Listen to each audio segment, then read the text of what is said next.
Hello and welcome once again to the BEA show where we talk all things gaming and esports and often just whatever we end up talking about whenever we veer off on tangents. And of course, this time with Bryony once again. Bryony, how are you doing? I'm good, thank you. How are you doing, Saul? Yeah, good, thanks. So we're guestless this episode, and this We episode in are. theory is going to be a little bit shorter, just because we've got no guests and just because we're here hanging out and just having a chat.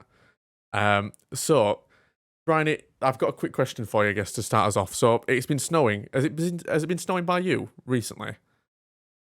It snowed a teeny weeny little bit. Okay, I popped outside because I was ready to go to the shops, and then all of a sudden it starts heavily snowing for excellent. about 2 minutes. But my wheelchair isn't supposed to be out in the snow, so I had to go home. Oh no. By the time I made it home, it stopped. So, but other than that, we've literally had those 2 minutes of snow. Okay, so we over here in the north, The we've north. had a little bit of snow. Not more so like these last couple of days, but like there was 2 days like last week where we just had loads of snow for no reason, and it got me thinking about ice cream. You know I like ice cream. You've come to know that I like ice cream. Yes. I had this thought the other day. Ice cream vans. What do ice cream vans do when it's not warm? Have you ever thought about this? This came to me just randomly the other day, and I thought it'd be an interesting point of discussion. Um, I don't know if it's a regular thing, but where I used to live with my parents, regardless if it was snowing or sunny, the ice cream man would still come. Really? There wouldn't be a time where there wouldn't be the ice cream man. Interesting. Like it was, I'm fairly sure that's just a Basingstoke thing. And but I've never seen a time really where there's not been an ice cream van. Like I know in Worcester there isn't actually any that I know of that at least come to my area. Okay. So I don't get that there. But like it's just a regular thing. I've never known there to be like an off period. Okay. See, I was thinking, because so back when I lived with my parents, we'd have the ice cream truck that would sometimes come on our street. You always used to be able to hear it, and it was always like, Yeah. oh, is it going to come to our street today? And it never did until like it was like the wrong time and I was busy and I couldn't go out and get ice cream because, of course, that'd be when it came. But we have it the same here now. I've moved out and I'm in my own house. Sometimes we'll get the ice cream van and it comes. But it has obviously we've just not seen it since summer for whatever reason. So it got me thinking, like, what do they actually do? So I did a bit of research, right? Because this really intrigued me for whatever reason about ice cream. um, so apparently, some people, if you're an ice cream truck driver, sometimes in the quieter seasons, they'll maybe go abroad to sell ice cream. So sometimes they'll take their travels abroad and they'll go sell ice cream abroad, which seems like a That's mental. yeah, like it's just packing up and just like, oh, I'm just off to Spain for the winter. Got to sell some ice cream. Might as well. Uh, the other thing apparently that they do now, just for reference, I don't know any ice cream men. This is all the No. internet, so this could be completely wrong. I wish this was a call-in show. I wish we had like an ice cream man. We could just like call in and tell us. Um, but the other thing they do apparently is they work long summer hours and then they can just take the entirety of like winter off because of that. Which that'd be pretty nice. I wish we could do that. Yeah. I think I'd say they make a lot of money in the summer. You'd think Like so, wouldn't you? Yeah, especially like in rural areas where you just visit everyone's street. Like you must get loads of money. Surely everyone loves a bit of yeah. ice cream. Because like in the heat wave last year, I was at home and the ice cream man still came even though it was the pandemic. So obviously you had to pre-order it. Okay. Or he ran like this system on Facebook that you'd pre-order and then you'd pay by card when he'd ring you when he's outside your house. Wow. He'd start making your ice cream and then you'd just go pay by card and take it. But a lot of people, like kids out playing, they didn't know that obviously. So as soon as the ice cream man came, they'd start running with their pennies, like, give Oh. me ice cream. And I think at one point he just decided to stop the system and just give ice cream to people. Yeah. But the amount of children that go running to ice cream vans and get their parents to buy ice cream and things, Yeah. you'd think they'd make enough to earn that wage to stay off over winter. That's mad. I think them going abroad is just weird to me. Yeah, I think that's just a that is bit madness. strange. See, speaking of kids flocking to ice cream, you have to tell me. I don't know if this was like bad of me. I don't really know. But so the last time, or at least the most recent time from memory that the ice cream man came to our street, it came because it was someone's birthday. So they must have like hired the ice cream van to come to the Oh. street. Is it bad that I went out and also bought ice cream for myself, like while all these kids are queuing? That's not that bad, is it? No, but I mean, they would have said no if it was done for a private thing. Yes. Okay. They would have told you off. I'd have thought so too. That's fine. Because I afterwards I was thinking, was that the right thing to do? To go out and interrupt this person, even though he's serving these kids, and just get my own ice cream? I mean, he got paid, so he can't complain. I did pay him, so that is fair. Yeah. I mean, you were with me the last time we had ice cream. Yes. Pretty great, but Oh, that was you nice. almost had a catastrophe. I did. Yeah, the cone was not very solid. It nearly fell apart in my hands. But yeah, that was the first time in probably like 8 years I've had a Mr. Whippy. Really? Yeah, so I was having a great time. It was good. What kind of flavors do you tend to get normally for ice cream? I normally, because I am lactose intolerant, so I shouldn't really be eating dairy. I normally just get like, I can't remember what they're called, but you know the little pot that has the little ice dots. Oh my god, Calypso something. Yeah, I used to get them, but they discontinued them, and you can't get them anywhere anymore. I just used to get those and like bubblegum ice lollies. All right. And turn blue. Why not? As you do. Yeah. Yeah. I'm trying to think. Yeah, Mr. Whippy. I don't know if it's just a northern thing. I guess we're not super far away from the beach. I mean, the closest beach is like 2 hours away, roughly. So whenever you do go to the beach, it's always an excuse to go get an ice cream. But we do have, I feel like, Mr. Whippy like things just around generally, just to go take some. So maybe I just noticed because I just eat it too much. Maybe that's just a personal problem I have to solve. Yes. So I'll pitch a question to you now. Okay, perfect. Completely different and esports related. Yes, that is what the show's supposed to be about. Yes, but I did enjoy our conversation about ice cream. So I've been thinking a lot about what's coming up this year, and because the pandemic's coming to an end as such, what esports event are you actually looking forward to the most this year? Like, it can just be one you go to or like one you watch. That's a good question. See, for me, in terms of watching esports, the two primarily that I tend to watch more often than not are League of Legends and Counter-Strike. Rocket League is one I really am actually getting more and more interested in. And so maybe I need to actually watch a Rocket League like event properly.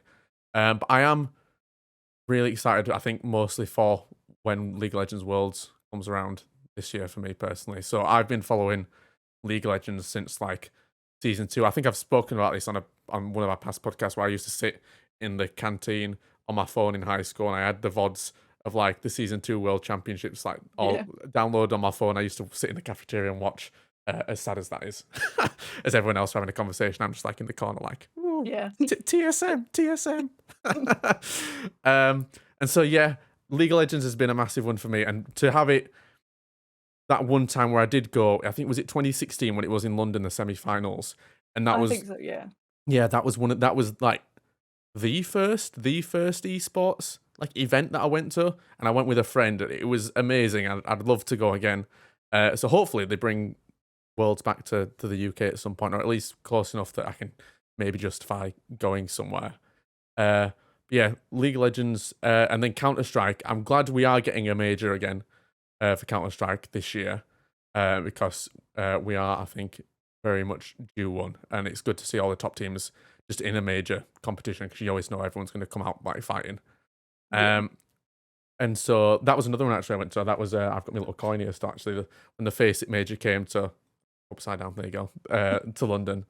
As much as everyone says that one was the worst major, unfortunately, just because of various reasons, it was still really good to go. And I think the newest major is like in Belgium, I think, or somewhere. It's something like that. It's somewhere local enough where I did think about, oh, maybe I should book tickets, but I haven't taken the plunge yet, so we shall see. No, that will come later. Yeah, maybe so. What about you? What are you looking forward to? I mean, the obvious one, Overwatch League starts again in a month. Literally a month Was tomorrow. it really that close? Yes. Wow. But nothing's been announced yet. But hopefully there'll be some Spitfire homestand games. Because I had tickets in 2020 for like August 2020, and it obviously got cancelled because the pandemic started. Yeah. And they haven't done one since. But other teams are doing homestand matches as well. So I'm hoping that this year I might be able to get to go to that one. But I watch it religiously anyway, and I have done since 2018. Yeah. But say in terms of like an actual event, going to a physical event, I know it's not entirely esports, but I'm actually really excited for Insomnia next week. Yes. It turns out I might be going. Oh. There we go. But I think because I've never actually been before. Yeah. But I'm going as like all access press. So I get to experience it from a different side. Yeah, that'll be interesting. Than other people. So I'm excited for that. And obviously there's going to be like big Overwatch tournaments and stuff going on, and Rocket League and lots of other stuff that I'm just sort of excited to submerge myself into. Yeah. Because the only other esport event I've been to in the last few years has been Champs Finals. Because nothing's been going on. Yeah, so yeah. This will be a bit different, and then obviously we will have Champs Finals again in a few months' time, but this will be the first big one back, which should be exciting. I'm actually looking forward to it. Yeah, it should be interesting. I think with Overwatch then, especially with it being, like you say, so long, it would be nice to have it be, I guess, the physical event that you could go to again. Yeah, Insomnia, speaking of Insomnia, yeah, I've never been to Insomnia before either. EGX is the only one I've been to. I guess it's like semi-similar. Have you ever been to an EGX before? Yeah, EGX is really good. I think not only the recent ones, I think the last time we went was when it was like the Avengers was like the big showcase like game. That's unlucky how that game turned out. Oh no. Yeah. I was so excited. It seemed so good. The demo made it seem so good, and it just wasn't, sadly. No. Gutted. Yeah. Do you know what is supposed to be good though? And one thing I did watch for the first, even though I think the trailer's been out for like weeks, the Harry Potter game, I watched the trailer, like the reveal trailer for it for the first time yesterday. Have you watched it at all? The one that came out like 2 weeks ago, I think it was. I haven't. I don't want to get controversial on the podcast. Oh no, are you not a Harry Potter fan? No, but mainly because of J.K. Rowling. Fair. I used to really like Harry Potter. Like, I've read all the books, watched the films, and then obviously some things were said, and that put me off for life. That's fair. I'm because I had that game on the PS3. You know, the one where you had the thingy as the wand and you had the book. Oh yes, I do remember that actually. Yeah. I had that, and I say that's the last Harry Potter game I played, other than the Lego ones. The Lego ones are pretty great.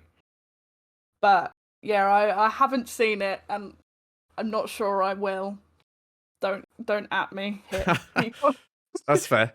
Yeah, it's Harry Potter's an interesting one. So the Harry Potter movies, in terms of the films, I remember I always have fond memories, more so because we used to just go see it with like my granddad. It was like we never ever go to the cinemas with my granddad, but he'd always come to watch Harry Potter with us. I don't know why that started or how that happened, but we'd always go see Harry Potter with my granddad.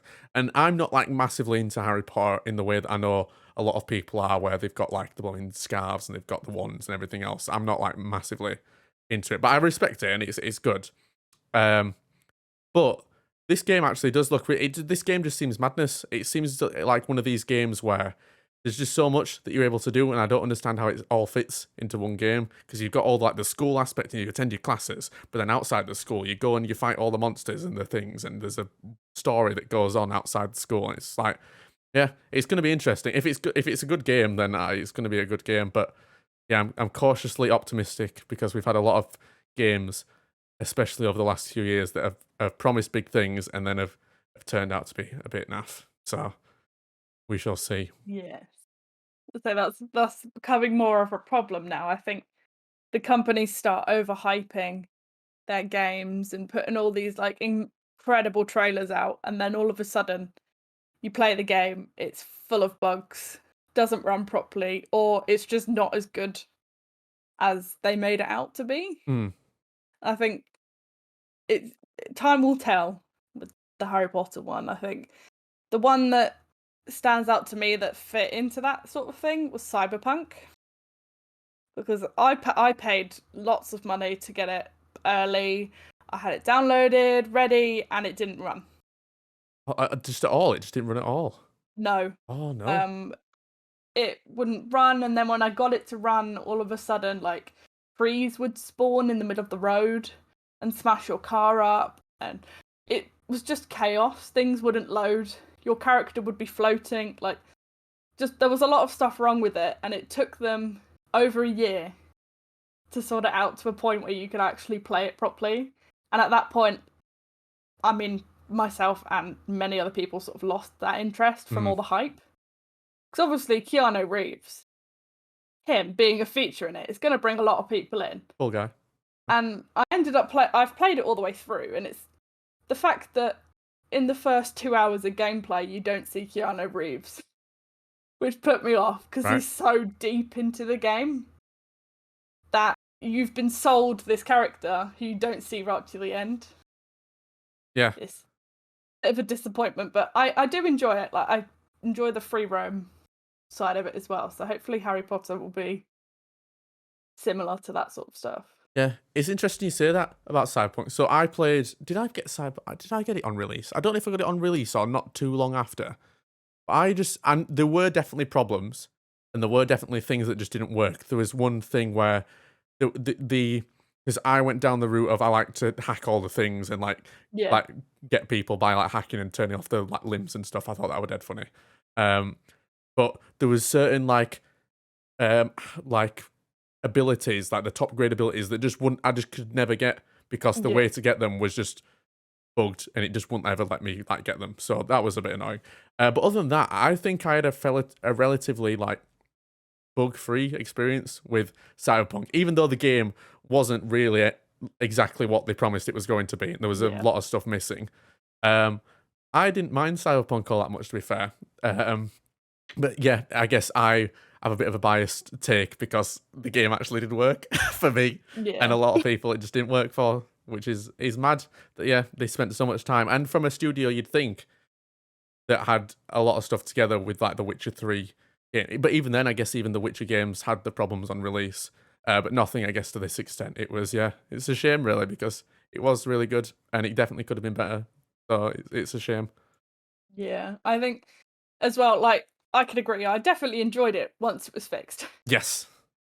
I- And it was just getting to that point that threw me off a little bit. Like I tried going in and doing all this stuff, and then the intro sequence would freeze and it would throw me out the game, or things would just bug. I couldn't get to certain levels of ability because it physically wouldn't let me. But once I've managed to get on track and do the story, yeah, it was definitely enjoyable, but would have been enjoyable if it was working the first time for me as well. yeah. Right. I shall ask you. I've put a lot of thought into this question, Okay. and I feel like I need to give my answer while you think. Okay, that's fine. That's good. I like thinking Um, opportunities. so the question to you is, if you could turn any game into an esport, what game would you choose? And I've been thinking about this since we started talking about making this podcast. Okay. And I've decided on Phasmophobia Okay. Very interesting. as a way. Basically, you just get teams to sort of try and speedrun who can get the ghost correct the quickest. I imagine that could be quite fun. I mean, it would be for me. Yeah. I know a lot of people do it and like it because it's slow, but when me and Michael play it, we're very much fast paced. We have a plan. We need to get this done. I think it'd be interesting to have like a competitive who can do it the fastest mode. That would be really I know it's interesting. never going to be made, and this is never going to happen, but it's something I could dream of, like a speed run thing. It could be quite fun. Like have your team of 4, have plans going in. You need to strategize. You understand all the ghosts and things. So you don't need to do all the background research, and you just go in simultaneously on the same map with other team playing elsewhere, and just see who could do it the fastest. That sounds like a fantastic concept. I don't know why they should implement that. They should absolutely implement that. That sounds that madness. Yeah, I could totally see that happening as well. I could totally picture like the teams huddling around, like, all right, we're gonna go in, we're gonna get these ghosts, and we're gonna figure out what it is. And that'd be so sick. Yeah, I think there's a few games that are quite like that. It's funny you say because yeah, I think of it more of like a speedrunning like mentality from that kind of aspect. Where there's a lot of games I feel like that do work in that sense, where the game wouldn't necessarily be to win through like the normal means of winning. It'd just be who can do it the fastest. And why couldn't that be a competition? I think that'd be great. So Yeah. I guess from my point of view, then to answer that question, the game that I probably play the most that would maybe work in this, I guess in this on the same kind of line actually as Phasmophobia would probably be Dead by Daylight. I'd Oh say yeah. that'd be really good. If you had, I guess, the similar sort of vein where you had like dedicated survivors and then a dedicated like killer, and you had like bans you could ban out like killers, or you could ban out perks maybe and things like that. Yeah. And then you'd go in and it'd be like you'd try and score. I guess you'd try and score points. Maybe it wouldn't be about your team escaping necessarily. It'd be about racking up the points like you do when you get your blood points in the game normally anyway by doing certain things.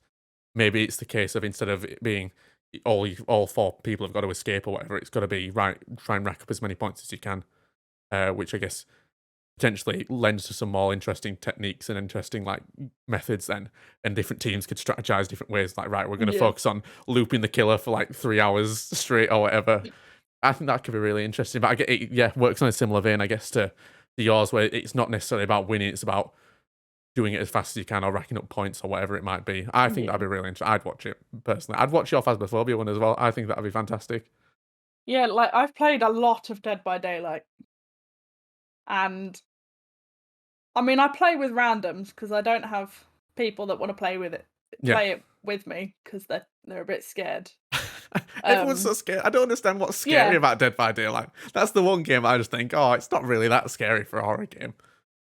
It's some of the like the nurse creeps me out a little bit, and especially when you're on the hospital map, that just weirds me out a bit too much. Yeah, that's fair. There are definitely some aspects. Yeah. But other than that, it's not jump scary. It's not because your heartbeat will tell you when you're in a bad position, so you sort of anticipate killer gonna come. Yeah. I don't think it's scary, but yeah, I definitely see that as well. Like just as a way, I feel like they could implement more things for the survivors to do at that point, because you can like cleanse totems, you can break hooks, and I feel like if there was like a competitive thing, there could be like objectives. Yeah, exactly. To do yeah. They could build that in, but I think that's another. We've sort of thought about the same thing there. Yeah, I think we need to get to the like phone these developers up and say we've got a genius idea. Implement these, please. I would watch. Copyright the ideas. Yeah. Make sure we get those royalties. Well, yeah. There's a couple of games I could maybe think of that would work in the same vein, but yeah, Dead by Daylight I think it'd be a really good one. Have you seen that? I guess speaking of, just on another topic of games coming out, have you seen there's that Ghostbusters like style like Dead by Daylight game that's coming out soon? Yes. That looks really cool. I wasn't sure. You're not sure? Oh, go on. No. Tell me more. I think at the point it is just trying to be other games, and obviously merging franchises, that it's not entirely its own original thing. Like Dead by Daylight was its own standout original thing, and Ghostbusters is its own standout original thing, and ghost hunting games and that sort of stuff have their own brand identity. And I just don't really like games that do that, like take ideas from other things. Like, I'm not ripping into other games, but like Paladins and how closely it references things from Overwatch, where it's very clearly copies. And yeah, I'm just not really a fan of games that copy other successful things, because it just sort of puts me off that they're trying to get in to a market that's already been built. Yeah, you know that's what fair. I mean? No, I totally get that. Yeah, I think the question then, I guess, going into this game would be what makes it different that made people want to play it over like Dead by Daylight and stuff like that. Because I do really like the concept, like the 4 versus 1 concept, where it's the one ghost or the one killer or the one whoever it is against like a team of 4 other people. And if they do a good job, I think the Ghostbusters, it makes sense, like from, I guess, that kind of direction where you've got the 4 Ghostbusters and you've got a ghost that you've got to hunt and they all have different abilities and stuff.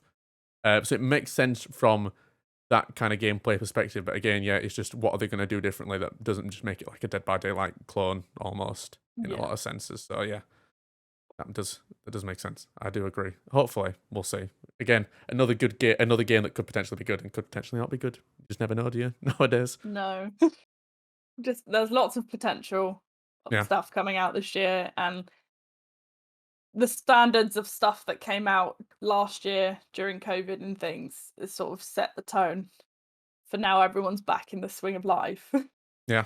What can we produce that everyone's going to want to do?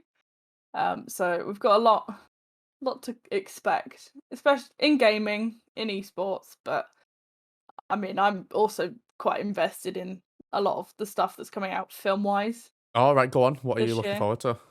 Doctor Strange, Multiverse of Madness is what I'm looking forward to the most. Now, question: are you like, are you one to look at like spoilers and like rumors and things like that? I'm really bad for that, and I know I shouldn't be because it doesn't ruin it for me, but it's still like it adds to my anticipation sometimes, and then sometimes stuff doesn't happen. Are you clued in to like rumors and all that kind of stuff? Sometimes. I say there's some things I did not notice in the trailers and the posters. So I've looked I've looked online and found out what they were, and like found out things that I'd missed. But I don't go once the films come out, I avoid everything because I want to keep everything a surprise. Yes, yeah. But like mainly with Marvel films, I'll just do a quick Google at the end before I go to the cinema, like how many post-credit scenes are there? Yeah, wise. Like I saw Morbius the other day, and there was 2. What did you think? No, that's a good point actually. What do you think of Morbius? Because I actually loved it. Oh, really? Everyone else seems to hate it, but I thought it was very good. Interesting. Okay, that might be potentially a divisive comment that you've made there. That might upset a few people. I don't know. The first thing I said when I came out the cinema was Jared Leto is much better in the Marvel universe than he is in DC. The character fit him a lot more. Yeah, that makes sense then. Okay. Have you seen it? No. I know what the post-credit scenes are. I haven't been to see it, no, mostly because from my perspective, it's not a movie I want to spend money on, as sad as that is. That is fair. The previous Venom films, I saw the first Venom film, and I thought it was okay, mostly because Tom Hardy, I think, plays the role really well. And I think because he doesn't take it as seriously as everyone around him seems to be taking it, so I just think that's hilarious, and he does a funny job. And then Venom 2 I never saw, but I heard similar things about the criticisms around that kind of film, so I thought I'll just wait for it to come out, and I'll watch it on like Netflix or whatever when it comes out. And then Morbius, I was kind of on the same vein where it's like, oh, if I don't hear good things, I'll just maybe wait till it comes out on streaming services. The whole Spider-Man villain universe that Sony are building up has me a bit torn, because I do want to see all these characters on the big screen. I do want to see all these like interpretations of the characters, but Sony's track record isn't great. And so I'm like, oh, can we just do it properly, please? I just want it to be done properly. And I'm Yeah. worried that it won't be. I think because Venom 2 was also very good. Mm, And I think I was a bit apprehensive again because I had seen the critic reviews of Morbius and it being horrific. yes. But it felt like they took the story at a good pace. You sort of some of the plot points were implied that were gonna happen at some point. But obviously if you've read the comics and things, you know what's gonna happen. But I think it was very, very well done. Like when Jared Leto would sort of half transform into the sort of bat creature. Mm, Um, the special effects could have looked horrible, but they were done so well that it made the film better. that's good then. Okay. Because sometimes I can admit, sometimes it felt a little bit cringy and reminded me too much of him as the Joker with his sort of like angry outbursts. Yeah. But it's the special effects really helped bring it back to it being a solid film. And the second of the post-credit scenes made me very excited for more Spider-Man-y villain Yeah. I guess films. to not go into spoilers, we'll maybe No. not say exactly what it is because I guess it is still a relatively new film. But yeah, the implication, I guess, at the end does make it interesting. It makes me want to see what kind of angle they go down. So yeah, I guess I can't really speak about it because No. it's kind of spoilers. But that's maybe we pencil that for a podcast in a couple of weeks' time. We'll come back maybe to Morbius and May's podcast. We spoil Morbius for everyone. yeah. Sorry. Brilliant. So I think we've come up on like a good solid 30 minutes there. So I think we'll wrap it up because we didn't want to go on too long for this podcast. Where we thought No. we'd see how a shorter podcast did and just talking about whatever came up. So hopefully people have enjoyed it. But to finish off, of course, as we always do, I wanted to throw in a this or that. And so the this or that I prepared this time, funnily enough, kind of links to some of the games that we've been talking about a little bit. So my thoughts with this were, we like co-op games and we like playing games with other people, but what do you tend to, if given the choice, sway towards more? Do you prefer the social deduction side of games like Among Us, or like what else is there? There's that Project Winter, that's another good one actually. Or do you prefer just fully cooperative, everyone works on the same team, similar to like Overcooked, for example? Yeah. So to give you time to think, my answer, I think, see, as much as anyone who knows me knows I'm not a particularly divisive person. I'm not one to cause confrontation. I'm not one to cause arguments or even like be upset or get angry a lot. But You say that. The ribs I caused can't. problems. This caused loads of problems. I can't believe this. So I spoke to loads of people about this after I came home with this. So context for everyone who's listening and don't understand what we're talking about here. So I have always, I've always eaten ribs with a knife and fork, just because I don't want to get my hands, especially when you go into a restaurant, I don't want to get my hands particularly like greasy and covered in sauce and whatever else.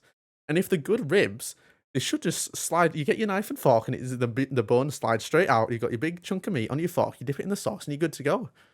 But as it turns out, no one else, it seems, does this. And it blew my mind because I just thought that was a normal thing. I'd never been told any differently. Or no one's ever told me any differently ever. And I felt very ashamed to show up with ribs at that meal that we had. Yeah, it was a quite fancy restaurant, I'd say. I think I would have maybe at least pulled them apart with a knife and fork. See that makes sense. I would have done what literally everyone else said they'd do and just eat it with my hands. Graceful. I believe it. Yeah. Alright, carry on. That's fine. No, call you out there. Thank you. So not to be a divisive or like an angry person, as much as that is true, I really love causing trouble and issues on these kind of social deduction games. So back, this is like years ago now. This is back like even maybe before high school, like pre-high school into the start of high school days, I used to play a lot of Gary's Mod. I think that's still on my Steam. Like Yeah. my top hours on Steam at the minute are in Gary's Mod from when me and my brother used to play. We used to share a Steam account. We used to play all the time together. And it was mainly if it wasn't the roleplay servers that I just used to love messing around on. It was Trouble in Terrorist Town. I used to love that, and that was my favorite like game within a game almost. Like more so than any of the other games at that time. I used to love queuing up, and I'd go on Trouble in Terrorist Town. There was even one server that I used to frequent more often, and people knew who I was, and that was cool. That was like my first kind of like social gaming experience, I guess, in a sense, where I had there was like a little community, and people knew who I was, and that was really cool. I must have only been like 12, as weird as that is. But that did happen. That was fun. So yeah, I do enjoy the fully cooperative games, but I do love the mischief and the bits and pieces that you can get up to in the social deduction games, especially with games like that where you have to do a bit of lying and you have to do a bit of trickery. Yes. I think as much as I do like fully co-op games, the likelihood is not everyone is going to be cooperative. True. And even when I play Overcooked with like my little brother, it's too many things at once for both of us to handle. That even though we try and split up what we need to do, we never end up doing that, and we always end up arguing because someone's not doing what they're supposed to be doing, or I was going to do that, and there's fire in the kitchen and someone binned the fire extinguisher. Oh. It's bad, and I do enjoy the social deduction stuff as well. Like, I used to play TTT a lot, and I've been playing Among Us a lot more, just because it's fun. Yeah. And it's not too long of a game that I'm going to be sort of stuck in it. So I can like take a 10-minute break from uni or work and just play a match of Among Us.